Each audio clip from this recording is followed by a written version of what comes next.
Hello everyone, this is Bbeltdan, and welcome back. This is episode 2 of me creating a Skeksis puppet. If you're new to this is your first time watching, just a real quick review on what we're doing is I've always been a big fan of Jim Henson, and including the movie The Dark Crystal. I've always loved the puppets, especially the bad guys, the Skeksis. So I have decided that I was going to attempt to try to make a fully articulate puppet head of the Skeksis. And what I mean by articulate is that it would have moving eyes, snarling lips, the head would be able to move about, the jaw open up and down, maybe even a couple of additional movements such as eyebrows and tongue movements and stuff like that. So we're getting into that. But let's go ahead and kind of move forward now and see what I've been doing. Now, from the last episode, I talked about I was going to probably start with the neck and try working my way up from there. I decided against it because how I do the neck, what type of mechanisms I use, is going to be primarily dependent on how heavy the head is. So I didn't want to go with the design that I originally intended to go with and then find out that the head is too heavy for the neck muscles to move. So I decided to start on the head. The problem with that is that I still have not fully determined on what it's going to look like. Last episode I showed you one possible look, and I have been working on a second idea and look of the Skeksis. I did a sketch of it, and it has some of the same ideas from the first one with a few additionals. So hopefully you should be seeing it on screen. And once again, I'm looking towards y'all to kind of let me know what y'all would want to, how it look like, or if y'all got an idea of how y'all look like, feel free to send it on in. But that's still not going to stop me from moving forward, because I think I can get at least a general idea, or not idea, but a general design on how the internals are going to look like, and still have and even get that built, and still have a lot of fluidity and flexibility on the external design. So with that, moving forward, I started designing within 3D programs some of the mechanics. One of the first ones that I came up with is going to be this one right here. I 3D printed it in ABS. It was I'm using it mostly as my throwaway material to do, kind of rough drafts of things. And this right here, if you can see, does work. It works actually very well. I just need some cleaning up, and this piece, as you can see, kind of broken loose a little bit. I just need to screw that down in a little bit, maybe this one down a little bit too. Now we should get it to where it works a lot better. It's a very simple little mechanism utilizing this technology that I kind of fabricated, similar to a bicable, just a piece of clear plastic tubing with a metal wire comes up and onto this hinge where I can now open and close the eye. And it works very well. And this was the design that I was planning on using. But then I started thinking, how about if I wanted the eyeball itself to move up and down or side to side? So with that, I decided to go ahead and abandon this and try to redesign the whole eye blink mechanism to where I can now have it to where the eyeball can move side to side. Because the issue with this is that this pivot is going through the eyeball is fixed. I possibly could have it to where it spins this way, but then the eyelid moves, and that's not the way the eye works. But for a general puppet, this design works very well. And even if you can't 3D print, I've already showed you all about how y'all could do this. And this could be a piece of wooden dowel, ping pong ball or half a ping pong ball, and whatever you can want to use, clay or piece of plastic for the eyelids, or just even a metal rod. Remove all of this and just have a metal rod kind of in a V shape. You could still fabricate this with 3D printing. So I like that. But quickly on the note with 3D printing is I've also been debating about whether if I should try to do this completely in 3D printing material, or if I should try making this out of homemade materials. For those of y'all that don't have a 3D printer available, y'all can at least see how to make it. I've ultimately made the decision that I'm going to 3D print a vast majority of the mechanisms because I got it available. And even if I was to use some of my hand tools that most of y'all would be able to have, not all of y'all will have available, let's say, a sewing machine or a bandsaw or what have you. You might just only have little simple hand tools. So should I go down to hand tools? No, I really shouldn't. So I'm going to continue using a 3D printer. Let's go ahead and take a look at some of the other options that I have been looking at. Okay, everyone, and here is what I've come up with. It's a full, completely 3D printed eyeball on a hinge, and in the back here we have a little piece that comes out, and this right here is going to be the eye stalk, and so this just goes into the eye stalk, and from there it has freedom of movement to spin around.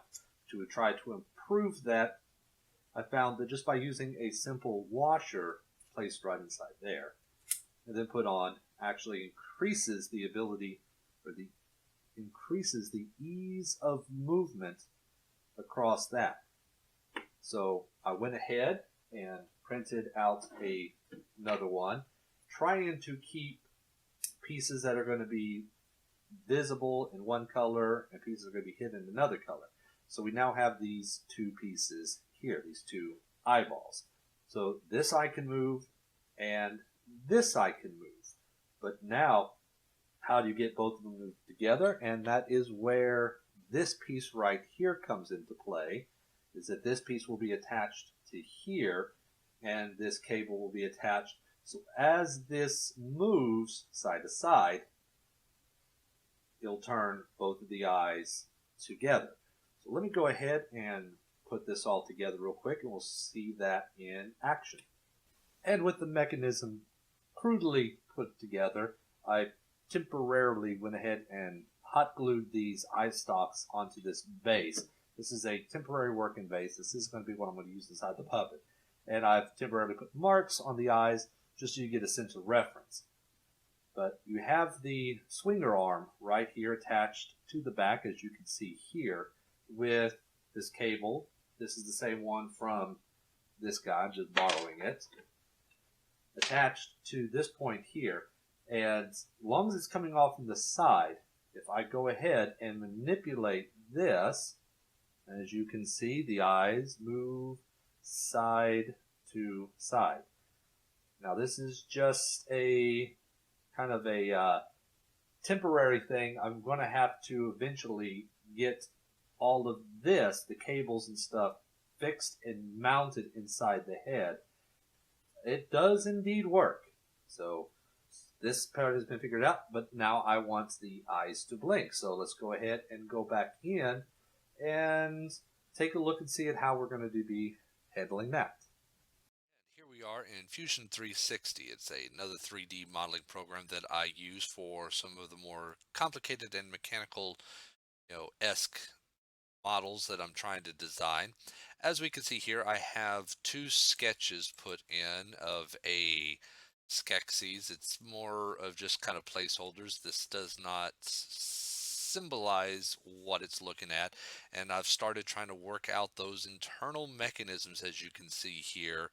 Started working on the jaw and everything, but we're going to put that off to the side and focus on just this portion. All this you recognize. Here are the stalks with the eyes and with a little swing arm, and this right here is a placeholder for the whole plate that's going to be, or the base, where all these mechanisms are going to be attached to. I went ahead and came up with this for the for the eye blink mechanism. As we can see here, let's see if I can turn off the canvases real quick. As you see here, I have it to where it slides or slips over into these eye stalks here. It's actually going to kind of clip on maybe, and I want that because we have here the angle of the eye is kind of in a 30-degree angle, but in case I decide I want to change it, I can just simply turn this around and have it facing either more to the side or more forward if I want to. And it shouldn't be that detrimental to the function of this mechanism.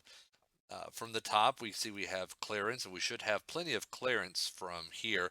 And one thing about this program that I like is that you can actually add in joints and stuff to all of these, to where inside the program you can move these around and see how they would move, quote unquote, in real life. Um, I haven't done that yet, but I mean, looking from the top once again, oops, we should have plenty of clearance for these eyes to move side to side for rotation and be free. Here's where the spring is going to be connected to, and that spring is going to give tension to keep this eye socket open. And on the other side here, we have the hole where either the wire or the cable or string is going to be attached, and this will pull this up, which will cause that eye to blink. Let's go ahead and print that out and see how that looks. And here are those parts printed out. As I showed, this piece is open right back here because this will allow me to go ahead and kind of snap this piece in and off. So if I need to change this, it's temporarily fixed on there. Once I have it fixed, or I've fully decided this is what we're going to be doing, I can go ahead and glue it on. But in the meantime, I can go ahead, take it off, put it back on, do whatever adjustments that I need to do. And then this right here is the upper lid. As I mentioned, instead of going with a fully closed lid like what we see here, I decided to go ahead and go open, so when it opens and closes, I can get some natural folds. Natural folds in the eyelids as they open up with the material, and then when they close, it kind of stretches a little bit. Rather than with the straight, if I glue a piece of cloth onto it, it's not going to necessarily quite move like it should be. So we're going to go ahead and temporarily take these pieces off and slide this piece on like so. And I can also move this up and down to adjust, because when I designed it, this was almost sitting flush up against this, but these washers here acting as bearings kind of raise that eyelid up a little bit. So I can go ahead and adjust that. Got to kind of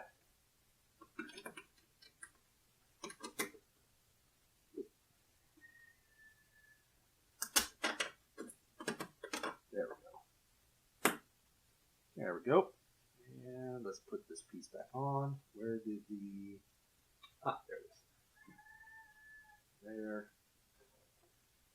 To that. And it still gives me freedom of movement. I can turn this around. So if I'm looking at straight ahead, turn that around to get that kind of angle that I'm wanting to get. And then we attach this piece on. Let's go ahead and do that. All right, I know what you're saying. These are too long. It's just temporary. When I finish, I'm going to have these trimmed to the correct size to where they'll be flush up against here. But there it goes. This still moves side to side. And then this can go ahead and do a blinking motion. So, and what I'm planning on doing to get this, as you can see, I have to push up to get it to blink. Yeah, so once again, I can adjust that if I need to. to get this to blink, I'm going to be pulling up. So there's going to be a pulley back here with a line that I just pull on that line. It pulls up and causes it to blink. And at the same time, I still have full freedom of movement to move the eyes side to side. Might need to probably adjust these a little bit. So that's why this is all completely adjustable, because I still don't know exactly how it's going to look outside physically. But once I get there, I can go ahead and start making these little fine adjustments on the eyelids. If I want to bring it more forward, if I want to bring it more to the side, I can do that. And so, yeah, that blinks. This moves. So I just got to print out the other side, and then we have the eyelids, and side-to-side movements. All right, everybody. So now that I have, for the most part, a working mechanism, or at least a plan on how the eyes are going to move, eyelids, I can continue on with designing the rest of the mechanism, the rest of the head, and once again, make those small little changes as I come up with the final design on what this is going to look like. But even when I get done with all of that, I still need to have some way to control the whole thing. And how to do that? Well, in the old days of cable operating puppets, it was usually several different puppeteers that would be manhandling controls to try to get movement. I've heard stories of where there would be 8 puppeteers that would be used to get just the facial movements of one puppet. And I wanted to try to do that all with just one guy, just me doing it or one other person doing it. So I, of course, had to come up with a new means to do this. And I've mentioned a little bit of that in the last episode, and this is what I've got so far. This right here is the very base of one side of that control. And with this, it's 2 axes so far. Axis 1 and axis 2, which this could be either, or I can assign this axis and this axis to anything. If this was the neck, this axis would cause the head to look up and down, and spinning it would cause the head to turn left and right. And I might even have another axis that could tilt the head side to side. So you have 1, 2, and 3 sets of movements, all with one type of control here. It's made out of wood, as you could probably see. I have a bearing that this floats on for very smooth movements. This piece of wood is just going to be serving nothing more than just the anchor point of where the other end of the cable is going to be moving on. And this moves, and I'm going to put some bearings in here to have this move on, and then the rest of the mechanism is going to be built on top of this with a joystick, a handle that you can manipulate around, and I'll be using some more sturdier, like some of these metal brackets right here, to try to get that to be moved. And then down here, hang it off, is going to be the anchor point for those 2 more axes. Maybe even a third one. I might try to have it to where the whole handle can twist side to side. But I'm going to try to use bearings as much as possible. Now, I could go to the hardware store to get bearings, but what I decided to go ahead and do is fidget spinners. Right now, fidget spinners are very cheap, very cheap. Mass-produced a lot of them. They were a fad. And you can still go to some stores and find a whole bunch of these. And I was able to get, 5 of them for like $2. But they have a lot of bearings inside them, which I have been using. If you're looking for some real cheap bearings for quick, you go down to your store, buy some fidget spinners, and tear them up. The bearings work very well. But This right here is still in a work in progress, and that's going to be leading on to another part of this project that I'm going to have to do some engineering on. But as far as the control arms are concerned, this is the very basics of it. So this one's made out of wood. The other one's probably going to be made out of plastic and 3D printed material.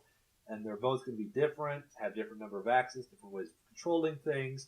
But this is how we're going to be controlling the puppets. All right, everyone. On that note, it is time for me to go ahead and close this episode. I'm out of 3D filament, so I'm going to have to go ahead and order some more of that so I can go ahead and continue printing out all of this, which I'm going to need to print out the other side, and then I need to go in and design more of the mechanisms, such as the pulley systems that the cables are going to be running off of to open and close the eyes. And yes, the eyes are going to be able to open and close independently, unlike the eyes moving side to side, rotating like this, which operates together. The puppet will be able to blink one eye and then the other eye, or both eyes at the same time. So I'll need to design all of that. Hopefully by the next episode, though, I'll also have an idea of what the puppet will look like. I want to try to get that figured out sooner rather than later, because I don't want to paint myself into a corner to where I get it all built and then decide, you know what, the beak's too big or the eyes are too far apart, and then have to rebuild the whole thing again to fit what I want it to look like. Because I want to make this look more built around what I want the puppet to look like, and I don't want the puppet to, looks to be based on how I'm building. So hopefully I'll get that all squared away, plus a lot of the other mechanisms, and it cabled out to a point to where maybe we can see all of the features surrounding the eyes, the eyebrows, eyelids, and eyes to move using maybe even a very first rendition of my little, don't know what you would call this. I've heard them mention something about calling it a Waldo, but we'll just call it a control arm. So, but until that episode, I want to go ahead and let you know, just don't worry, this is not a dead project. I intend to see this to the end. I know y'all probably heard me say that before, but this one I do indeed intend to see to the end. So be looking forward to the next episode, which hopefully I'll have out with anywhere between a couple of weeks to maybe about a month. So my schedule hopefully should start freeing up, so I shouldn't have too much of a problem getting to work on all of these. But until then, I want to say this is Bbeltdan. Thank you for watching.